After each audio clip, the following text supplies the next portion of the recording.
Welcome to the B2B Growth Blueprint podcast, where we talk with entrepreneurs, founders, and leaders at B2B services, tech, and SaaS companies to learn the systems and processes they've used to create success for their business. And we'll also learn from marketing and sales experts to provide insights to help you grow your business. I'm your host, Mark Osborne, and the podcast is brought to you by Modern Revenue Strategies and their 10x ROI B2B Growth Guarantee. Schedule a free diagnostic call to learn the fastest path to double your B2B revenues in just 90 days. Hello, and welcome to another episode of the B2B Growth Blueprint podcast. I'm your host, Mark Osborne. Today, I'm very excited to welcome my guest, Stacey Hylen. Now, I'm going to read Stacey's bio to make sure I get this right. She's done a lot of stuff. She's an internationally recognized business coach, speaker, marketing strategist, and certified AI consultant. She was named International Coach of the Year in 2016. She helped 6 to 8 figure entrepreneurs with powerful marketing and sales strategies to get more clients, more profit, and more time off to enjoy who and what they love. She's author of the soon-to-be published book, Hidden Profits, More Clients, More Cash. She's the creator of several popular programs, including the Hidden Profit System, Become a Magnet, Attracting Your Perfect Clients, and Selling with Confidence, Getting a Yes Without Being Pushy. She actually served as Vice President of Consulting and Senior Coach for Chet Holmes and Anthony Robbins' world-renowned Business Mastery Program. She's been featured and quoted in CNN, Inc., MSN Money, Fox Business, and Entrepreneur Magazine, and many other media outlets throughout North America. So, Stacey, welcome to the show. Thanks, Mark. I'm excited to be here. Yeah, absolutely. So you've got, quite the illustrious background. Why don't you sort of tell the story to our audience of sort of the twists and turns of your career and how it brought you to where you are today? Yeah, so it actually started with my dad dying. And so my dad died when he was only 56, and as I get older, I'm like, holy crap, that's so young. And so when my dad died, I had been in sales and, I was excellent at sales. I was always in the top 5 people, top 10 in a major company. And when he died so quickly, he had a lot of regrets, and it made me really sit back and say, like, okay, what the heck do I want to do with my life? And that's really informed how I've done the whole add a zero without hustle, because I didn't want to have my business be run in a way that I couldn't have time with my family, not be able to do the things that I wanted to do with my life, and have a lot of regrets. So when that happened, I spent a lot of time thinking, like, what is it that I want to do? And in my last sales job, I was selling to salon owners, and I was selling high ticket equipment. Okay. And what we would do is we would go in there with a very consultative sales message. And I would look at their business, their numbers, their sales strategies. And I had a client that increased her sales 200% working with me. And I was like, this is what I want to do instead of like sales. So I started going and getting training and coaching, and then I've invested tens of thousands, maybe hundreds of thousands in sales training, marketing training, all of that. And so that's how I started in coaching. Was I realized that I was able to see the things in the businesses that would help them get the results that they wanted in their business. And so that's how I got started. That's amazing. Well, and I know you bring a lot of really interesting stories and insight from having worked with Tony Robbins and Chet Holmes. And one of the things that, I work with clients on, and you and I have talked about this before, is the concept of the Dream 100, which is something that, Chet's kind of famous for and has certainly impacted the way a lot of businesses go to market. And, certainly I've used it a lot. Tell us a little bit about sort of your experience of learning that, from the source and how you've applied it in working with businesses. Yeah. Oh my gosh. I was really in the right place at the right time, because Chet Holmes was working with companies. He was charging between $30,000 and $50,000 a month to work with people. And he knew that for his business, he needed to have somebody to coach his clients that didn't have a $30,000 budget to start, per month. Oh. So he brought me in. I was the second person that he brought in. And so I was literally mentored by Chet himself, right? And to learn the Dream 100 from the master. And so every Monday we'd be on the phone and he would teach us the Dream 100. I used to hear his voice in my head over and over again. And the Dream 100 is a process that you look at who are the companies that could make the biggest bang for the buck, right? Like the whales that you want to go after. Right. So you want to create a list. If you got one of them, it would be like a dream come true. Yeah, exactly. And it would change your business dramatically, right? And so what he had done is he was working for a law magazine. And when he was working for this law magazine, his company was at the bottom every year. And Chet did not like being at the bottom. So he was marketing to a list of about 2,000 companies to try to sell advertising in the magazine, and it wasn't working. So one day he was looking at his competitors' law magazines, and he realized something, that when he flipped through them, that there was always like the people that had the inside of the front cover, the back cover, the inside of the back cover, the people that bought the big one-page ads, and they were in there every single month. And he was like, okay, I'm going after all of these people where there's these people here, the smaller subset that would spend money easily. Yeah. So he put a list together of 168 companies, and he marketed to them every single month. Now, a lot of times people think like the Dream 100 is just putting people on the list and marketing to them, but you have to be more strategic than that. So one of the things that you want to look at is, what is your strategic positioning that you're going to approach these people with? What are their pains? What are their wants? And then talk to them through those filters of what they want. And so he would send them a lumpy item. I have the lumpy item here. So this is like a magic wand, right? So we've sent these lumpy items every month to these people on the Dream 100 list. And so in the first case of the Dream 100, he sent it for 6 months with zero response. Yep. And then after the 6th month, he got like 24 clients. And then from then on, his company was number one. It kept doubling in size year after year. And this was a company owned by Charlie Munger, who was Warren Buffett's partner in Berkshire Hathaway. And Charlie Munger brought him into his office and said, Chet, he's like, I've never seen numbers like this. He's like, just tell me something. Is it legal? That's like, yeah, this is what I'm doing. And he's like, okay, keep going. And so that was how the Dream 100 got started. But he started teaching that to people. And so I started using it with my clients. And I've had clients that have used it. They've gone from 6 to 8 figures by using this strategy, because companies that they could never dream of getting an appointment with, let alone a sale with, were all of a sudden picking up the phone. I'll give you an example. One of my clients is in the logistics industry. And, the logistics industry is basically a commoditized industry. And I'm sure a lot of your listeners have B2B companies, and it's very, the RFP, like very stressful. Like you work for a year to 3 years, maybe even 5 years to get a deal if they're really, really big deals, depending on the industry. And so we started doing the Dream 100 for him. We looked at what was the strategic challenges, wants of this client, and we started putting these letters together that really hit on the difference. So instead of saying like, I'm a logistics company, let me quote you, which is what all of his competitors were doing, he was saying, let me look at your company and see how we can make your logistics a value add to your client, right? Not just to the company selling stuff. He wanted the person selling something to have their client be happy, right? Because a lot of times what was happening is, for example, you would be selling a medical device. And you would spend 3 to 5 years getting this medical device in a hospital, right? Because they don't buy them every day. And you would go to get it delivered, and the thing would end up on the loading dock, or it wouldn't even end up there. It would be late. They'd shut down the whole hospital, section for radiology to get this piece of equipment in, and it wouldn't get delivered. It would be a real hassle. And then what happens is that hospital doesn't want to buy from that company again. So that's where he was able to send these letters and really get in there with something different than let me quote you. And he had won a company that's a billion-dollar company, multi-billion-dollar company that everybody would recognize if I said that he went in there to the guy's office, and the guy was a very cranky old curmudgeon. And he said, well, why did you take my appointment? And in this case, we had sent this pen with this fuzzy hair on it. I don't have it here at this office.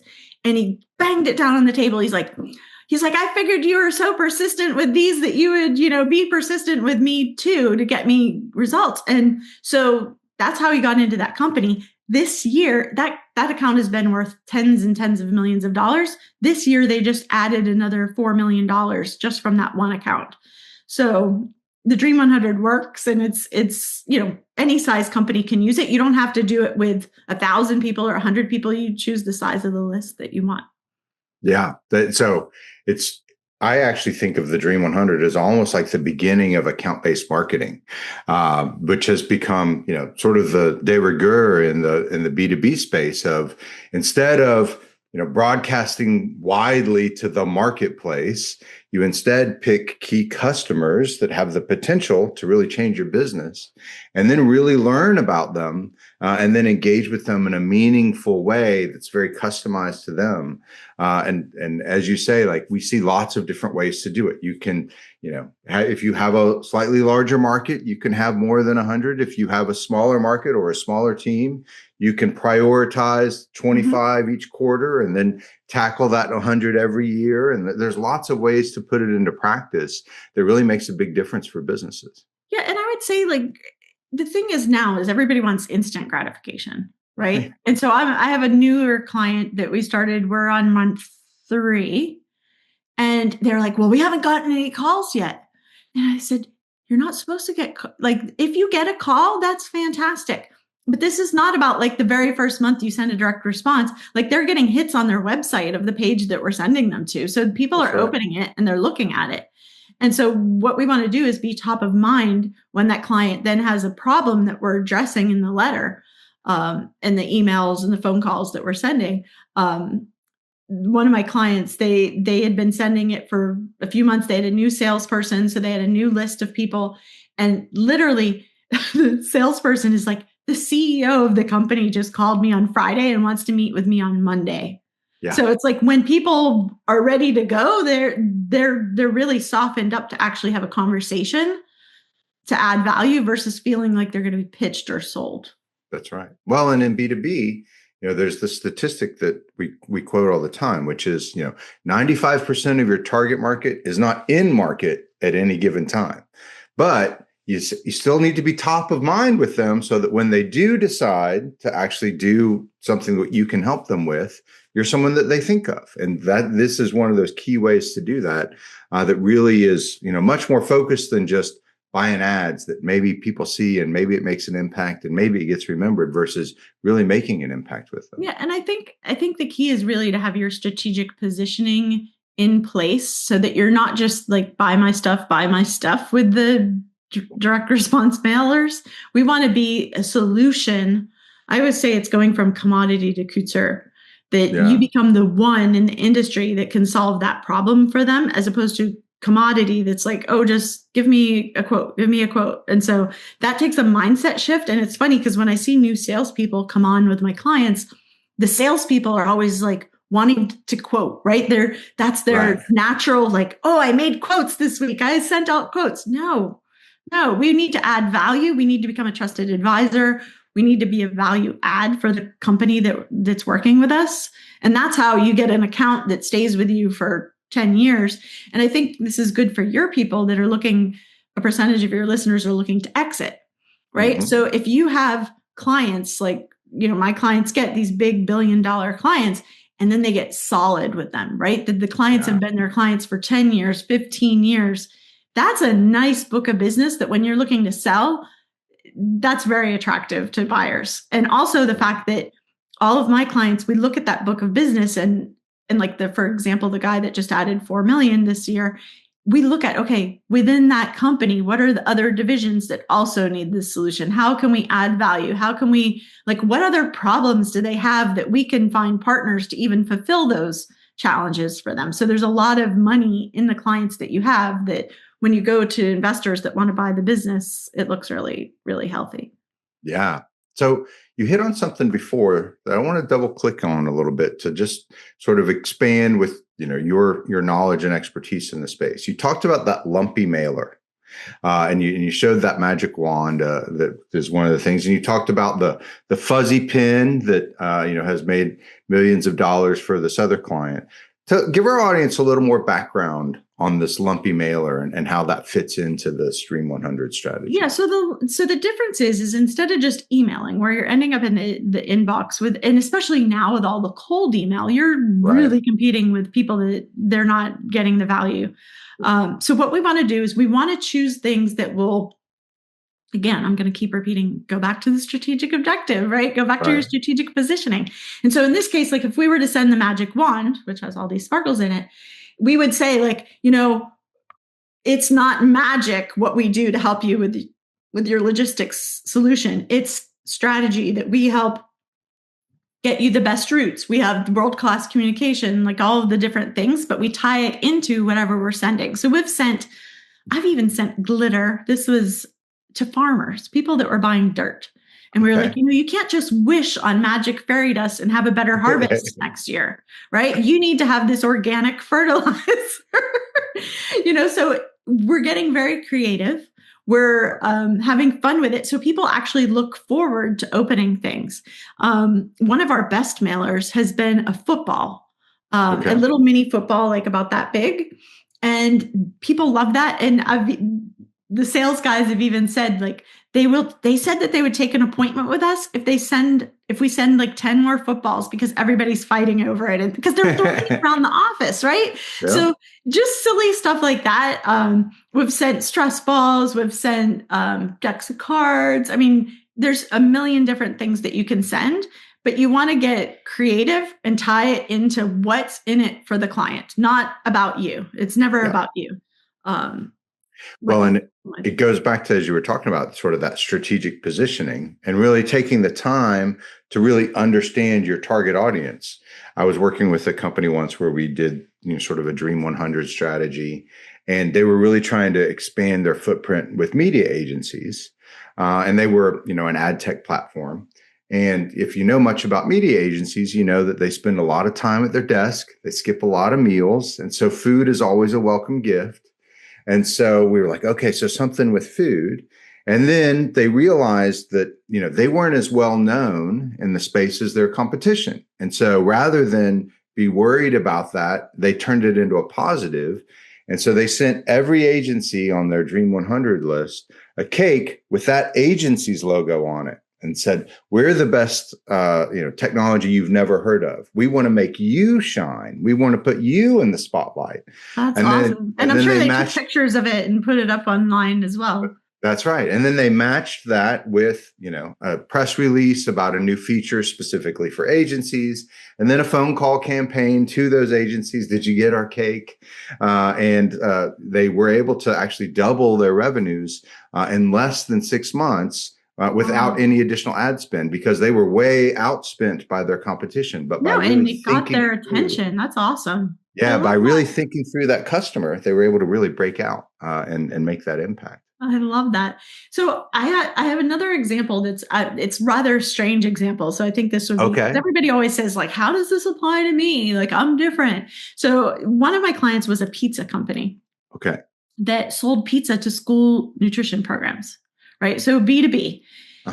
And he had been successful owner operator. And we're like, when you call and say like, hey, do you have pizza in your school? Every single school already has a pizza solution. Right. Yeah. Because they either make it, buy it, or order it. Right. Yeah. And so, and he was competing against huge companies like Little Caesars, Pizza Hut, huge companies. And so what we did that strategic positioning, we looked at his perfect clients, like what were their pains and concerns and wants. And what we realized is that their customer was judged on what was their profit in the school lunch program and what was their participation in the school lunch program. So how many students ate at the school? Because if you eat at the school, you're going to get better grades because you're not hungry. Okay. So instead of calling and saying, hey, we're the pizza company, have you heard of us? We would now say, hey, we're the company that helps school nutrition programs increase their profits and participation. And all of a sudden, it wasn't about pizza. It became about what they could help the prospect with. And that he actually went on to sell his company for, he called me last year right before Christmas and he sold his company. And he's like, it was a bidding war. He was he got so much more than he ever thought he would get. It was amazing. But it was because he had this marketing in place that was like and they were just like expanding across the country, market by market, going after their Dream 100. That's so great. So I want to take a little bit of a left-hand turn because there's something else that you and I have chatted about a little bit that I really want our audience to learn from. And that's that, there's a lot of talk about AI in business today. And there's a lot of sort of noise around it. But I know you've spent some time actually developing a strategic framework for how to use AI in business. And I'd love for you to share a little bit about that with our audience. Tell us a little bit about that. Yeah. So I got into AI about 4 years ago when one of my mentors was like, hey, this is coming. You need to be ready for it. And I'm not a super techie person. And I was like, I use the internet. I've been in internet marketing for 20 something years. But I said, you know what? I think I need to learn that. And I went and I got certified in it. But I saw a challenge with people because I do these AI assessments for companies to just see how they're using it, how they can get better at it. And so my framework is SASSY. And I developed this for thought leaders, but it's really good for any kind of category leader if you're coming at a marketing from a more strategic level. So when you use AI, it's not about which platform, because it's platform agnostic, because the platforms are always leapfrogging over each other. I mean, we've seen a lot of that this year, that like 1 week, this one's good, the next week, that one's good. So you need to have this framework that you're putting your stuff in and train your team to be using this as well. So the first thing in SASSY is to be strategic. So what is the strategic objective of whatever you're doing on AI? Is it to, get a client? Is it to get them to click? Is it to get them to trust you? Is it to tell a story that connects them more with the company? But you want to have that strategic objective. Chet always used to say, you could have 10 strategic objectives for every piece of content that you put out there. And so I started to think about that because people would just get on AI and say, hey, make me an email. Oh, write me a this, write me a that, make it better, make it longer, make it shorter. And so we first start, what is the strategic objective? The second letter, A, is to be authentic and to do things that attract your perfect client. So again, we're going to feed into, like I have custom GPTs to figure out like, who's your perfect client? What are their needs? What are their wants? What is the language that they're using? Because a lot of people, and AI is really well known for using like fluffy language, like, oh, you want to be a success. Okay, you want to be a success, but what does success look like? Success for your listeners could be, I want to have an exit in the next 5 years. Success for your clients could be that all of their sales team is using the same messaging and entering it into their CRM and closing X number of deals each month. But you want to get really specific. Then the next letter, S, stands for stories. So this is where, like, what are the stories that your company has that you can infuse into your AI so it's more like you? So I was walking the dog a few months ago, and I thought of this thing that I hadn't thought of for years. I had met this guy at the gym, and we bonded over the fact that we were both immigrants. And he said, oh my gosh, you do business. I want you to come help me with this company that I'm opening. So I met with him at the restaurant, he and his wife, and he had this big thing that he was planning. And it looked very good. So he's like, okay, come to my house. So I pull up at this guy's house. Now I know you're in LA, so you might have seen this, but I pulled up to this place. It had 17 bedrooms and bathrooms. It had a helicopter pad. It overlooked the lake. Wow. And it had 10 garages. He comes to the door with these huge Dobermans. Did I mention he was from Russia? Okay. So I get there, we start talking, and then he starts telling me more background information. He's like, oh yeah, I was in charge of this, and I'm not going to mention what it was, for all of Russia and all of South America. And I'm like, nobody gets all of these territories unless they're very high up there in the government. So I said to my husband, I came home from that meeting, I'm like, no, I am not helping this client grow their business. But that's an example of a story now that I can tell is like my brush with the Russian oligarchy that I can put into an email that would be like really compelling. It's interesting. I can tie it into my Dream 100. Yes, he has money. Yes, he had a need. Yes, I could help him. Is he my perfect client? Hell no, go the other Right. way. So you want to put some stories in there. And I like to use my phone. So when I'm out walking or if I'm driving on hands-free, that I like to talk to it and say, like, remember that story about the client that did that or this experience I had? So start building your story bank for both you and your sales team and your marketing team. And then the second S is for sell. So you want to make sure that there's a call to action in your thing. Now, it's not selling like a hard sell that you think what is the call to action? Do you want them to click? Do you want them to send a message? Do you want them to forward it? You want them to, do the exercise that you're sending them in the email, but you want them to do something, even if it's something very soft, not buy this. And then the last letter in SASSY is your own uniqueness. So you want to fill in your uniqueness in there. So like, for example, my Chat GPT knows I have a dog named Red. He's a Vizsla. He likes to run. We like to hike. It knows I like to paddleboard, right? And so these things are kind of woven into the things that I'm doing. So you can see how if you sassify it, I had a client this last week that she's also a certified AI consultant, went through the same program as me. And I did the audit on her AI and she sent me a message yesterday. She's like, your SASSY thing made over my AI this week. She's like, I did everything in that SASSY format and it's like night and day. So I would really suggest people listening really start thinking like, how am I using AI strategically? Is this SASSY? That's going to make a huge difference for you. I love it. So Stacey, you're obviously an expert in a lot of really interesting topics that we could talk about all day, but I got to be mindful of your time. But before I let you go, tell us something that's on the horizon for you that you're really excited about. Yeah, there's actually two things. So I'm redoing my mastermind. So I've been running masterminds for over 10 years. I have one mastermind that's in its 8th year. That's all founders and they've had multiple exits and keep forming new companies and having another exit. One guy just had his 3rd exit in the mastermind this last month. And so my other mastermind that's open, because that one's closed, we're redoing it because I'm adding more AI into it. Because when I founded it, it was like there was no AI. So now I'm like, my Add a Zero Without the Hustle framework that I teach has the AI integrated in it. It has the custom GPTs in it. It has all of the resources that they can just take and use in their company. So that I'm very excited. I have some founding members starting that I have some special bonuses for them. And then I have a book on the horizon, my Hidden Profits book, which is coming out in the new year. So that's really excited. I think the best way for people to get in touch with me is to go to moreclientsandcash.com. Okay. And in that, you are going to get the hidden profits, ways that you can rapidly increase your revenue without doing more marketing. And it'll walk you through a custom GPT of how to implement that into your business, like quick wins for revenue.